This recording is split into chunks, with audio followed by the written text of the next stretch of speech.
Hey guys, DeeDee here. Hope you're all doing really well.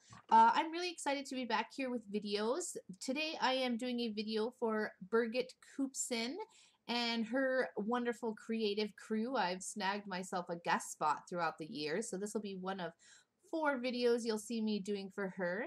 I am working in a small journal here. I picked this up for Oh, now I'm trying to remember.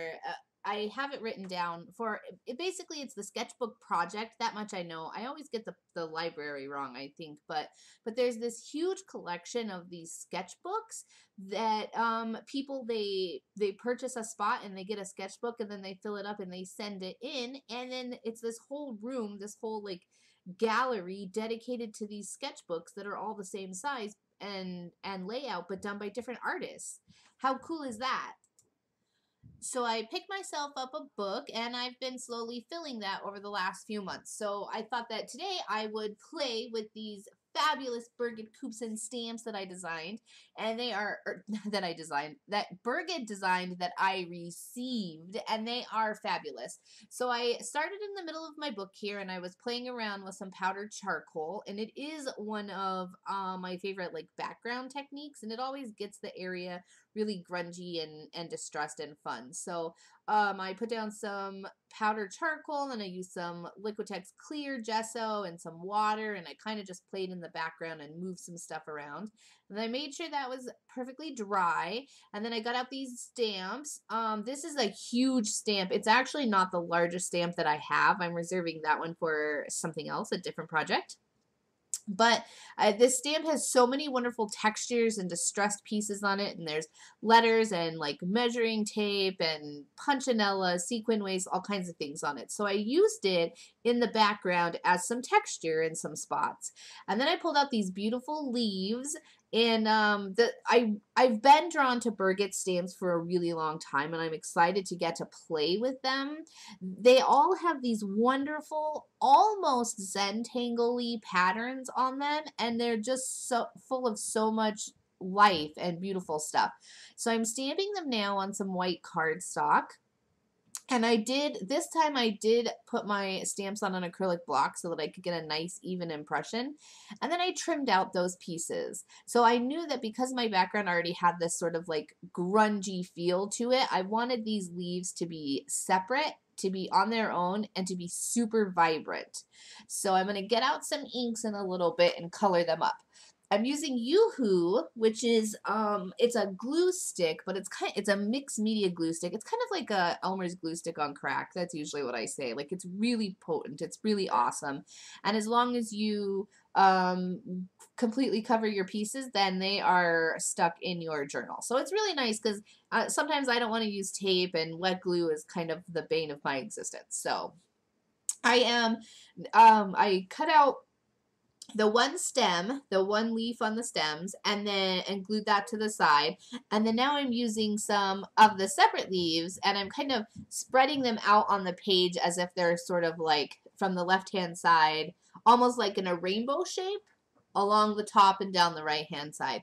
And I do have sort of like in my brain, I'm going with this whole like, these are sort of my intentions for the year, and I'm kind of putting stuff out there, and yeah, that's the best way to put it. Like, I am aiming for certain things this year, and I want to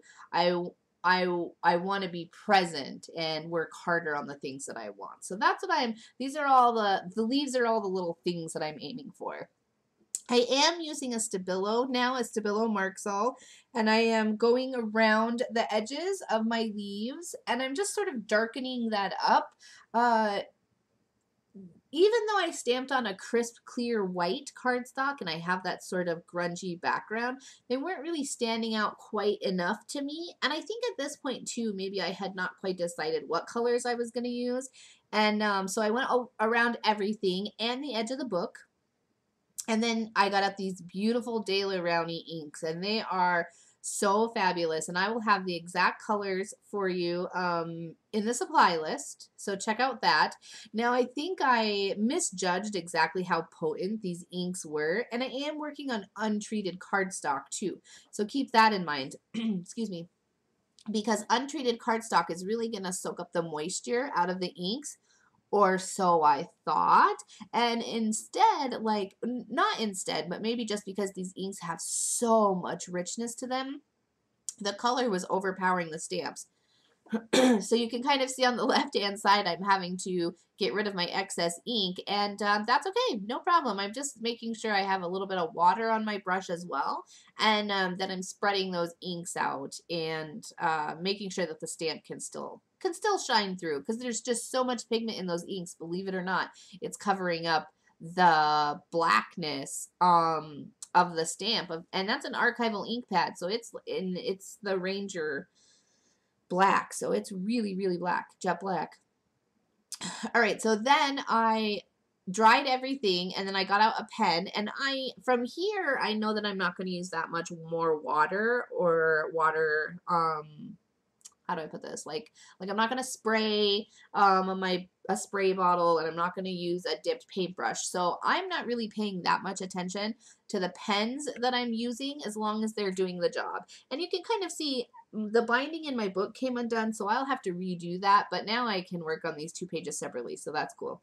But from here on out, I'm getting ready to turn the camera off because I thought I was done, but then after sitting with it for a few hours, I decided I wanted to do some more sketching and mark making, and so I end up putting some scallops around some of the flowers, and I end up putting some circles, and I do a bit more grunginess, and I go back and forth between a black pen and a white Sharpie, and then I'll even do some handwriting down in the right hand corner in that open space that kind of says, hey, these are my intentions. And I layer up too. I get lots of writing done. So I did some white with the Sharpie lettering and some black with a black pen.